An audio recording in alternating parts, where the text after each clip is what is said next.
Author's note. My diagnosis and surgery for pancreatic cancer was at the beginning of 2020. Chemo and the basics kept me busy through most of that year. Chemo is over, recovery ongoing. The beginnings of this journal came from two directions. 1. As part of the recovery process, I started walking, and short poems on what I was observing began to take shape in my head. 2. As I recovered, I began feeling a need to take up drawing again after over 30 years of digital image making. I felt the need for the touch and feel of traditional materials. Pencil on paper. Making a mark seemed to prove something a digital file couldn't. So, 1 and 1 equals 2, and this is the end result.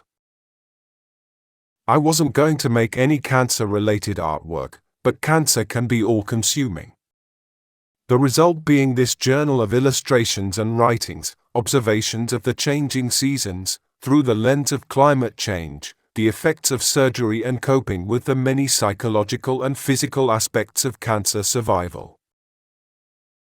The journal covers observations from the late fall of 2021 through the late fall of 2022, and illustrations suggested by the writings.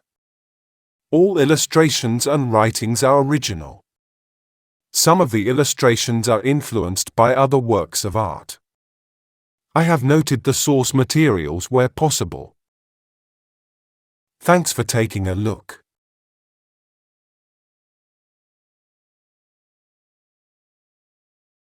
'51. Untitled. High seas, hoard the rain, knowing no one will know, not for days, until the king tide, and who will remember then, the storm. 52. Keeping house. There it is. My mind attending a thick stone room. Cool, soothing, soft shadows, all deep blue to black. Shutters barred against the world, built over a lifetime of needs. Today, a sanctuary from the intense heat of summer.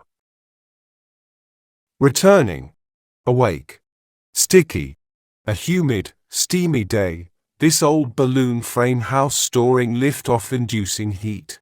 An international crisis. Homes floating up from anchor, unmoored. Released from forgotten builders' vision. All futures abandoned by unprecedented thousand-year events. Lying here, with my own untethered lightness. Floating along in a chemo fog, waiting to see in what yard the house lands. What new vista from the front porch.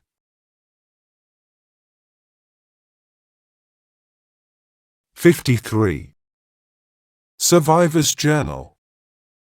Dislocation sits, a dispassionate model from whose likeness the artist creates an unweighted vision.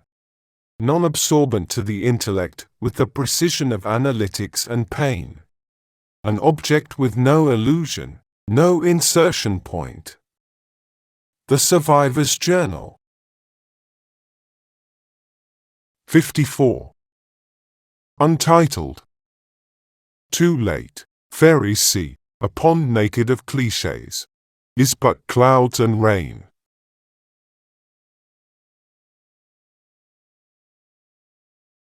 55. Table at the window. This crow sits atop the highest pine, gathering the first rays of the day. I watch it expand chest and wings, a black accordion inhaling, then a caw and again and again.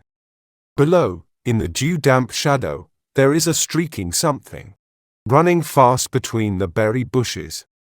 My eye, and mine too slow to catch. Sipping my morning coffee, I attempt to hold these three movements together on a one-dimensional morning. 56. Endless sky, 1. Planes, drones, bombs, missiles, mosquitoes, birds, dragonflies. The sky. Made blue. 57. Like oxygen. I keep looking outside to discover a way in.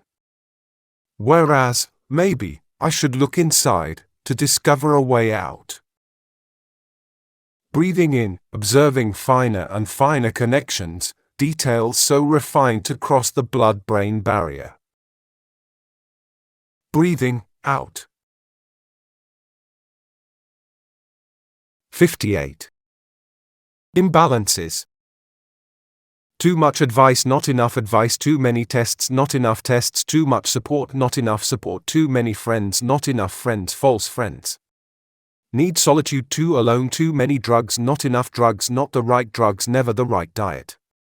Poo chart, too soft, too hard, too frequent, too infrequent, too exuberant, too sad. Not enough exercise, over exercise, the wrong exercise. Not enough. Too much. Enough. My inner compass spins on the North Pole.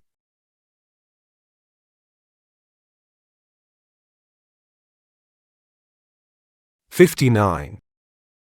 Morning catch. On summer mornings you must approach the pond on foot. And with caution, so not to startle the early arrivals, or any unknown remainders from the night. Remember when the bullfrogs went silent, a missing sound half heard in sleep. Perhaps something still lurks there, in the dense, dark shadowed overgrowth. Each morning an examination ritual, before rising, done quietly, alone.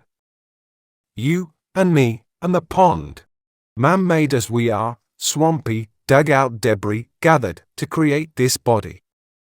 We find security, floating behind our earthen dam, while beneath, original, wilder wetlands run unbroken. Where mysteries, like morning mist, still arise.